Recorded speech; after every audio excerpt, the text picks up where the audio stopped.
नमस्कार दोस्तों, स्वागत है आप सबका आपके अपने YouTube चैनल एडुकॉम जोन में। आज हम हिस्ट्री आर पास्ट सीरीज़ के अंतर्गत सिंधु घाटी सभ्यता के बारे में जानेंगे। इस टॉपिक को हमने 2 भागों में बांटा है, पार्ट 1 और part 2।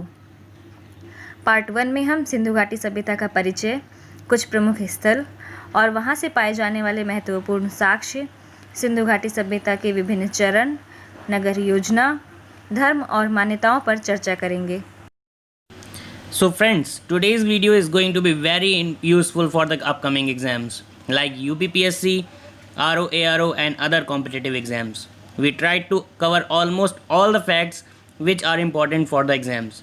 It will definitely help you and increase your number in the upcoming exams. So watch the full video. तो आइए शुरू करते हैं आज का वीडियो। सिंधु घाटी सभ्यता। भारत के इतिहास की शुरुआत सिंधु घाटी सभ्यता के जन्म से होती है। इस सभ्यता को हम हड़प्पा सभ्यता के नाम से भी जानते हैं। Would you please tell us why the Indus Valley civilization is known as Harappan civilization? हाँ ज़रूर, क्यों नहीं। इस पूरी सभ्यता को सिंधु नदी घाटी की सभ्यता अथवा इसके मुख्य स्थल हड़प्पा के नाम पर हड़प्पा की सभ्यता भी कहा जाता है। कुछ विद्वानों का विचार है कि चूंकि इस सभ्यता का विस्तार सिंधु नदी के बाहर बहुत बड़े क्षेत्र में था, अतः इसका नामकरण सिंधु सभ्यता के प्रथम स्थल के नाम पर हड़प्पा सभ्यता कहना ही अधिक उपयुक्त होगा। सिंधु सभ्यता 2500 ईसा पूर्व के आसपास अपनी पूर्ण विकसित अवस्था में प्रकट होती है। ये केवल सिंधु नदी घाटी तक ही सीमित नहीं थी। दक्षिण एशिया के पश्चिमी भाग में, पाकिस्तान के बलूचिस्तान, सिंध तथा पंजाब के प्रांतों में सिंधु सभ्यता की कई पुरास्थलों की खोज की गई है। 1920 के दशक में भारत के पुरातत्व विभाग द्वारा सिंधु घाटी में उत्खनन कार्य करवाया गया, जहां से 2 प्राचीन शहरों मोहनजोदड़ो और हड़प्पा के भग्नावशेषों के बारे में पता लगाया गया था। 1924 में ASI के महानिदेशक जॉन मार्शल ने दुनिया को एक नई सभ्यता की खोज के बारे में बताया, जो सिंधु घाटी में स्थित थी। Now we move to some important sites of Indus Valley civilization. First is Harappa, excavated by Dayaram Sahni in 1921. It is situated on the bank of river Ravi in Montgomery district of Punjab, Pakistan. Some important findings in Harappa. First, sandstone statue of human anatomy. Second, granaries. The citadel of Harappa had as many as 6 granaries.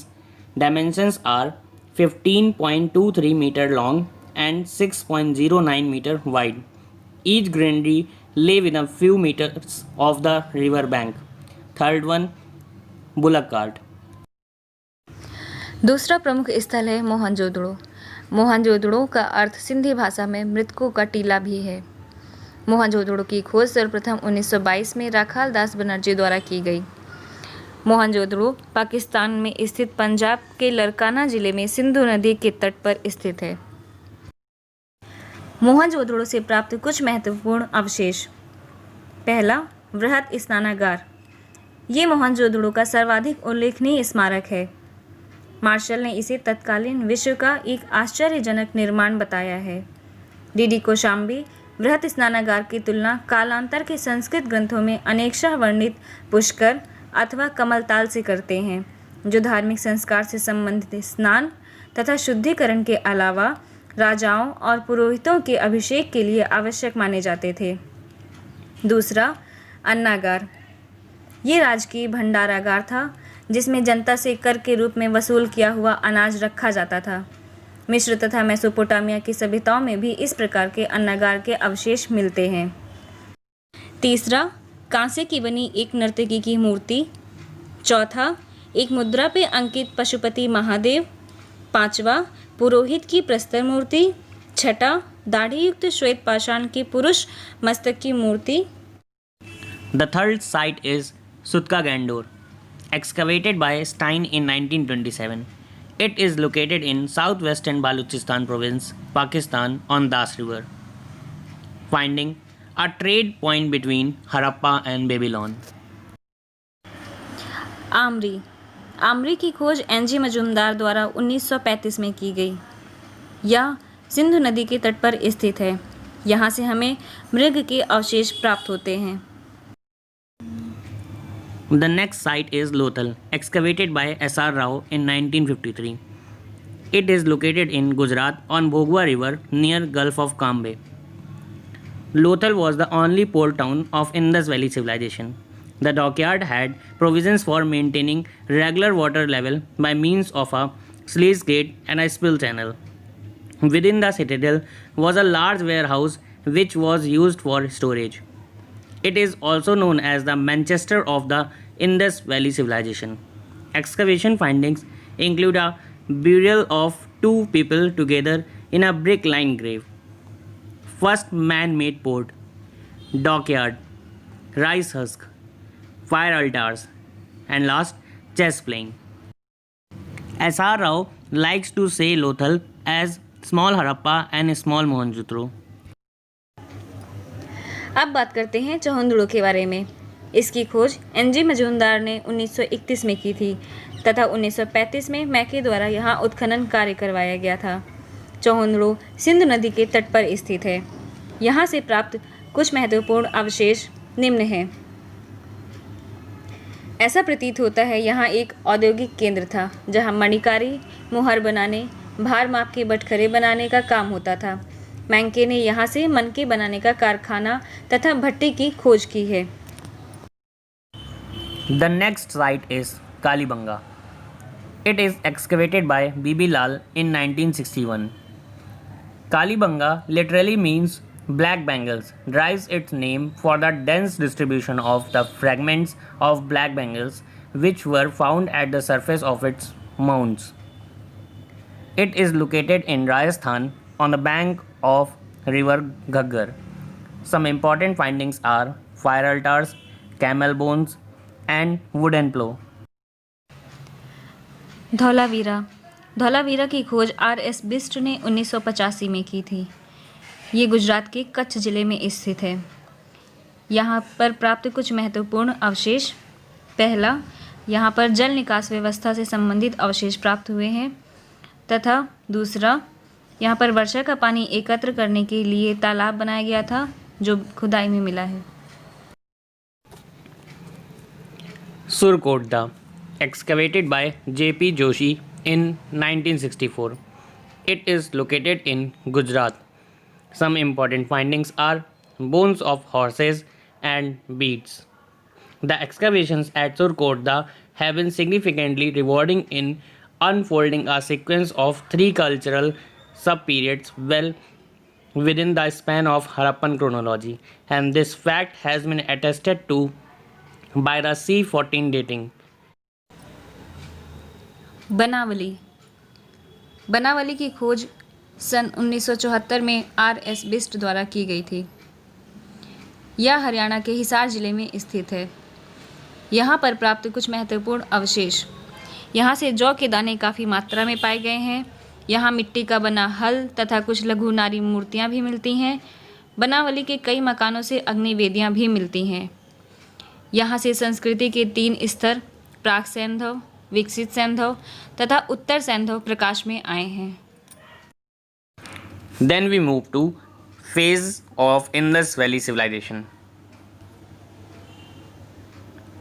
There are 3 phases of Indus Valley civilization are: first, the early Harappan phase from 3300 to 2600 BCE.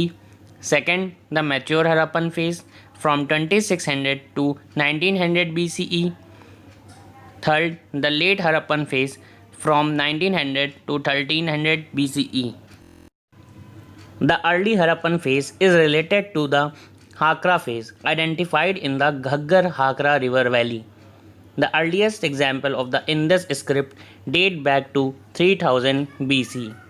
Code DG represents the phase leading up to mature Harappan phase.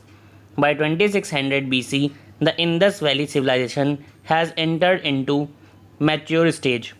The early Harappan communities were turning into large urban centers like Harappa and Mohenjo-daro in Pakistan and Lothal in India. नगर योजना आइए अब बात करते हैं हड़प्पा सभ्यता की नगर योजना के बारे में। हड़प्पा संस्कृति अपनी नगर योजना की व्यवस्था के कारण जानी जाती है। हड़प्पा और मोहनजोदड़ो प्रत्येक में अपने अपने विधान दुर्ग थे, जो संभवतः शासक वर्ग द्वारा अधिकृत थे। प्रत्येक शहर में दुर्ग के निचले स्तर पर ईंटों के बने छोटे मकान थे। ये श्रमिक वर्ग एवं सामान्य लोगों के आवास थे। Let me tell some more points about the town planning of Indus Valley civilization. The remarkable thing about the arrangement of the houses in the cities is that they followed the grid system. Granaries constituted an important part of the Harappan cities. The drainage system of Mohenjo-daro was very impressive. In almost all cities, very big or small houses had its own courtyard and bathroom. In Kalibangan, many houses had their wells. आइए अब हम हड़प्पा सभ्यता से संबंधित उसकी कुछ विशेषताओं के चित्र देखते हैं। जैसे कि यहाँ पर 3 चित्र दिखाए गए हैं। ये चित्र है ग्रिड सिस्टम का, मतलब ग्रिड प्रणाली का। हड़प्पा सभ्यता की विशेषता थी कि वहाँ के नगरों की सड़कें आपस में समकोण बनाती थीं। इस चित्र में हमें हड़प्पा सभ्यता की नगर योजना की ग्रिड प्रणाली बहुत ही स्पष्ट दिखाई देती है। और ये दूसरा चित्र है अन्नागार का।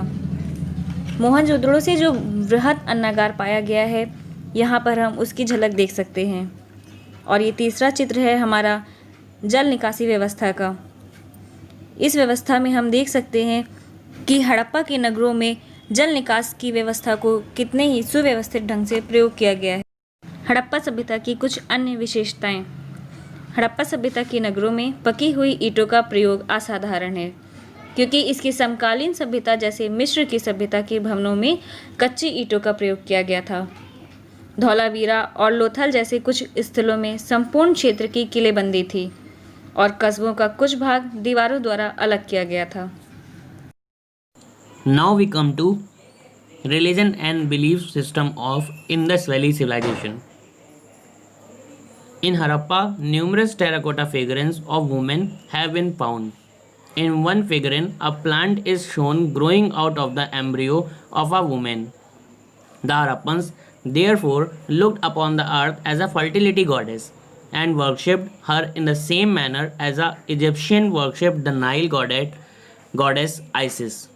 The male deity is represented on a seal with 3 horned heads, represented in the sitting posture of a yogi. This god is surrounded by an elephant, a tiger, a rhinoceros, and has a buffalo below his throne. At his feet appears 2 deer. The depicted god is identified as Pashupati Mahadeva. मातृ देवी तथा शिव की पूजा के अतिरिक्त संधव निवासी विविध प्रकार के पशुओं, पक्षियों, वृक्षों आदि की उपासना करते थे। पशुओं में गैंडा, बैल, चीता, हाथी, भैंसा, गोबरदार बैल आदि प्रमुख हैं। कुछ पशुओं को महान शक्ति संपन्न होने के कारण पूजा जाता था। कालांतर में हम देखते हैं कि इनमें से अधिकांश पशुओं का संबंध विभिन्न देवी देवताओं से मान लिया गया, जैसे भैंसा यम का तथा बैल शिव का महान माना गया। संभव है इस प्रकार की कोई कल्पना सैंधव धर्म में विद्यमान रही हो। वृक्षों में पीपल पवित्र वृक्ष था। मुद्राओं पर इसी का सबसे अधिक अंकन मिलता है। मृदभंडों पर भी पीपल की पत्तियों का चित्रण किया गया है। एक मुद्रा पर 2 एक श्रृंगी पशुओं के संयुक्त सिर से पीपल की शाखा को निकलते हुए दिखाया गया है। मार्शल का विचार है कि संभवतः एक श्रृंगी पशु पीपल देवता का वाहन माना जाता था। अन्य वृक्षों में नीम, खजूर, बबूल आदि का भी अंकन प्राप्त होता है। संभव है इनका भी कोई न कोई धार्मिक महत्व रहा हो। इसके अलावा सिंधु घाटी से ताबीजों के भी बहुत सारे अवशेष मिले हैं। So we hope you like this video. This is the end of part 1 of this video, and we will get to you with part 2 of this video very soon. So please like, share and subscribe our channel Educom Zone. Thank you. Thank you.